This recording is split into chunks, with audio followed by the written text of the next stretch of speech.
नमस्कार, global education में आपका स्वागत है। आज के इस पहली क्लास में हम कम्युनिकेशन के बारे में बात करेंगे कि कम्युनिकेशन क्या होता है, कम्युनिकेशन किसे कहते हैं, उसका कॉन्सेप्ट क्या है और कम्युनिकेशन किस तरह से आगे बढ़ता है, किस तरह से उसका डेवलपमेंट होता है, हम इसकी चर्चा करेंगे। लेकिन इससे पहले हम आपको ये बता दें कि हम इस चैनल पर कम्युनिकेशन और मास कम्युनिकेशन की क्लास में मुख्य रूप से इग्नू द्वारा प्रदान की जाने वाली स्टडी मटेरियल्स और साथ ही साथ नालंदा ओपन यूनिवर्सिटी पटना बिहार के द्वारा प्रदान की जाने वाली स्टडी मटेरियल्स को प्रमुखता देंगे। साथ ही इसमें ये भी ध्यान देने वाली चीज़ है कि ये जो हमारा लेक्चर होगा, ये जो हमारा लेक्चर सीरीज़ होगा और जो स्टडी मटेरियल्स हम प्रदान करेंगे वह विशेष तौर पर हिंदी माध्यम में होगा।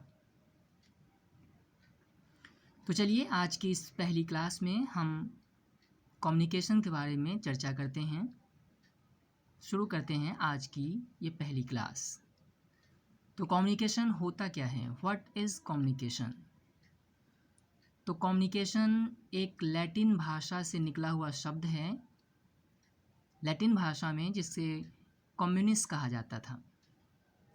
लैटिन भाषा में कम्युनिस जो शब्द है उसी से बना है कम्युनिकेशन, जिसका अर्थ होता है कॉमन, यानी कि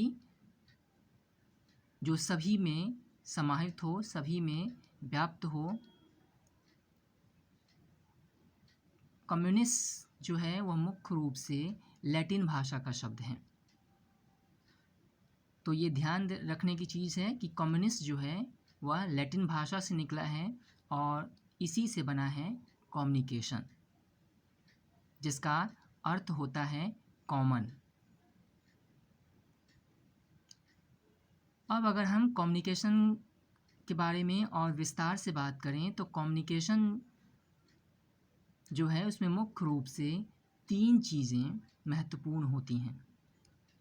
एक तो सेंडर यानी कि मैसेज देने वाला, दूसरा रिसीवर यानी कि मैसेज प्राप्त करने वाला, और इन दोनों के बीच में जो होता है वो होता है मैसेज यानी कि संदेश, सूचना, और एक होगा चैनल यानी कि माध्यम। खैर इसकी चर्चा हम आगे विस्तार से करेंगे। इसमें जो सबसे पहली चीज़ है वो है कम्युनिकेशन। तो कम्युनिकेशन के बारे में हम विस्तार पहले यहाँ जान लेते हैं कि संचार क्या है। संचार का अर्थ वह माध्यम है जिसके माध्यम से 2 या अधिक व्यक्तियों के बीच विचारों का आदान प्रदान होता है। जब भी कोई व्यक्ति एक दूसरे से आपस में संदेश भेजता है, आपस में बातचीत करता है, उसी को हम कम्युनिकेशन कहते हैं, यानी कि संचार कहते हैं। तो जब भी बातचीत होगी तो ये क्लियर हो गया कि उसमें एक संदेश देने वाला होगा और दूसरा संदेश ग्रहण करने वाला होगा। अब हम बात करते हैं कि कम्युनिकेशन के बारे में कुछ संचार वैज्ञानिकों ने क्या क्या कहा है। तो डेवर एक वैज्ञानिक हैं जिन्होंने कम्युनिकेशन के बारे में कहा है कि communication is concerned with imparting a common idea और understanding and covers any type of behaviour resulting in an exchange of meaning. यानी कि संचार सामान्य विचार या समझ प्रदान करने से संबंधित है एवं अर्थ के आदान प्रदान से उत्पन्न किसी भी प्रकार के व्यवहारों को समाहित करता है। इसी तरीके से हडसन, ये भी एक संचार वैज्ञानिक हैं, इन्होंने भी कहा है कि एक व्यक्ति से दूसरे व्यक्ति को सूचना पहुंचाने का सबसे साधारण एवं आसान रूप संचार है। संचार एक व्यक्ति से दूसरे व्यक्ति तक सूचना पहुंचाने का एक प्रोसेस है। इसी क्रम में एलन, ये भी एक संचार वैज्ञानिक हैं, इनका कहना है कि संचार उन समस्त बातों का योग है जो कि एक व्यक्ति दूसरे के मस्तिष्क में समझ उत्पन्न करने के लिए करता है। संचार में मुख्य बात यह है कि प्रेषक द्वारा हस्तांतरित सूचना, यानी कि जो सेंडर है उसके द्वारा जो सूचना भेजी जाती है, किसके पास? रिसीवर के पास।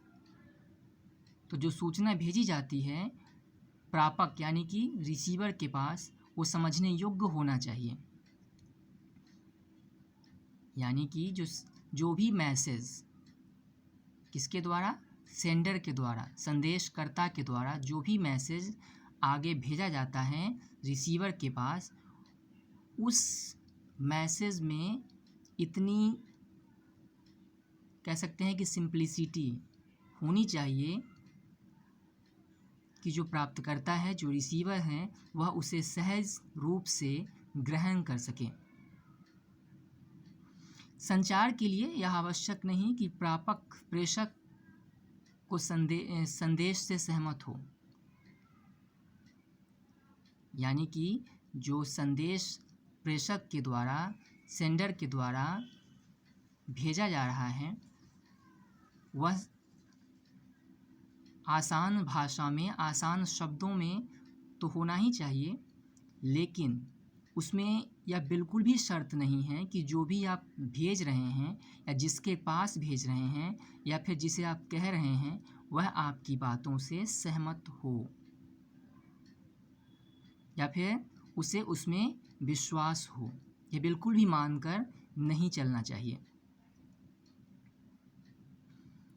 प्रभावी संचार के लिए यह आवश्यक है कि प्रेषक के संदेश को प्रापक द्वारा न केवल समझा जाए बल्कि उसे स्वीकारा भी जाए और उस पर अमल भी किया जाए।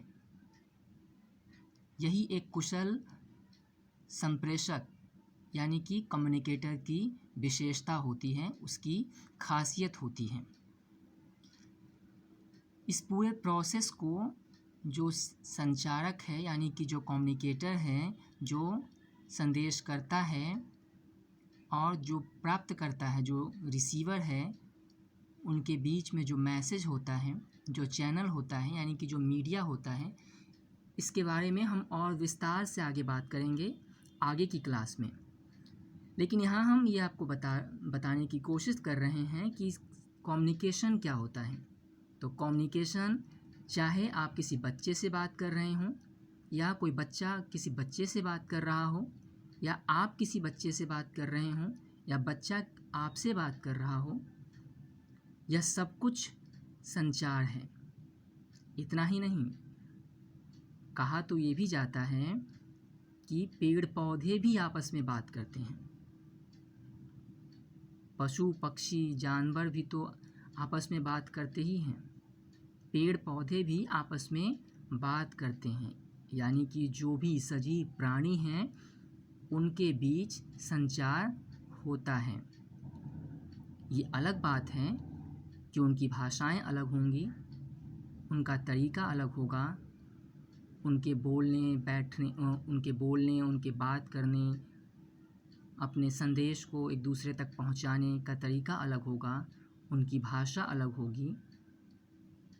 हो सकता है कि उनकी भाषा को या उनके तरीक़ों को आप ना समझ पाएँ, हम ना समझ पाएँ, लेकिन संदेश सभी सजीव प्राणियों के बीच होता है। इसका सबसे अच्छा उदाहरण है, जैसे हम जिस देश में रहते हैं, इस देश को विविध भाषिक देश के रूप में जाना जाता है। विविध प्रांतों में विविध भाषाएं बोली जाती हैं। अलग अलग प्रदेशों में अलग अलग बोलियां हैं, अलग अलग संस्कृति है, अलग अलग खान पान, रहन सहन, पहनावा है। अगर कोई हिंदी भाषी प्रदेश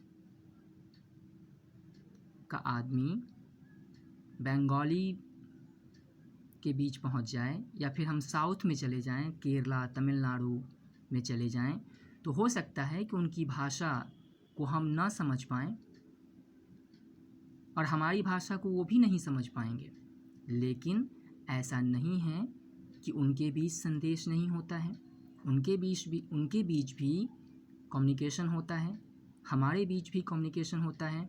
हमारी भाषा हिंदी है, बंगाली लोगों की भाषा बंगाली है, तमिल की भाषा तमिल है, कर्नाटक में कन्नड़ है। तो इस तरह से अलग अलग प्रांतों में अलग अलग भाषाएं हैं। उसी तरीके से अलग अलग जो सजीव प्राणी हैं उनकी भी अपनी अलग अलग भाषा होती है, और उसी भाषा के माध्यम से जब हम अपनी बातों को, अपने संदेश को, अपने विचारों को, मनोभावों को, या कह सकते हैं जो अपनी फीलिंग्स को जब दूसरे तक पहुंचाते हैं, दूसरे तक भेजते हैं, उसे हम कम्युनिकेशन कहते हैं, यानी कि संचार कहते हैं। और संचार जो है, कम्युनिकेशन जो है, वह किससे बना है? लैटिन भाषा के शब्द कम्युनिस से बना है, जिसका अर्थ होता है कॉमन, यानी कि साधारण, जो कि सभी में समाहित हो, सभी में व्याप्त हो। तो आज की क्लास में बस इतना ही। फिर हम अगली क्लास में हम बात करेंगे संचार के अर्थ एवं स्वरूप के बारे में, यानी कि meaning and nature of communication. धन्यवाद।